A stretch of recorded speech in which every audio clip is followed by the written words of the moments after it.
তুমি দেখো ঠাকুর, আর যেন কোনো সর্বনাশ না হয়। গৌরব যেন সময়ের মধ্যেই চলে আসে, না হলে যে।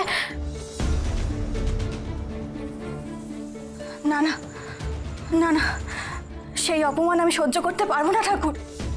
আমি মরে যাব, আমি শেষ হয়ে যাব। তুমি দেখো ঠাকুর, সব যেন ভালোই ভালোই মিটে যায়, সব যেন ভালো হয়।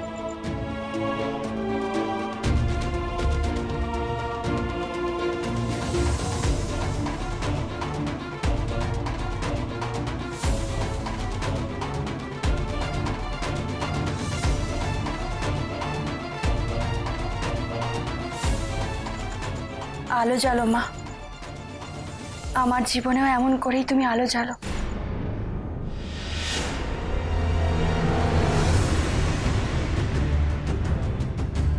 আজ না হোক কাল আমি তোমার কাছে ফিরবই চন্দনা। তোমার বোনের সাথে আমার ডিভোর্স হয়ে গেছে, এখন আমি জোর গলায় বলতে পারি তুমি আমার বউ। একটু গন্ডগোল হলেও সব ঠিক করে নেব আমি, দেখো। আর তারপরে তোমার বাপের সব সম্পত্তির মালিক হব আমি। নবকুমার বউ ঠাকুরতার একমাত্র জামাই আমি, রতন।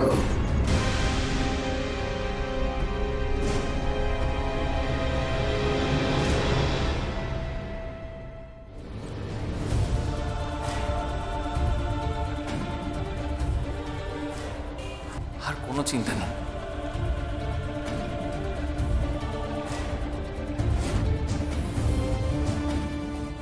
জেঠুকে একটা ফোন করে জানিয়ে দিই যে আমরা বেরিয়ে গেছি, খুব চিন্তায় আছে।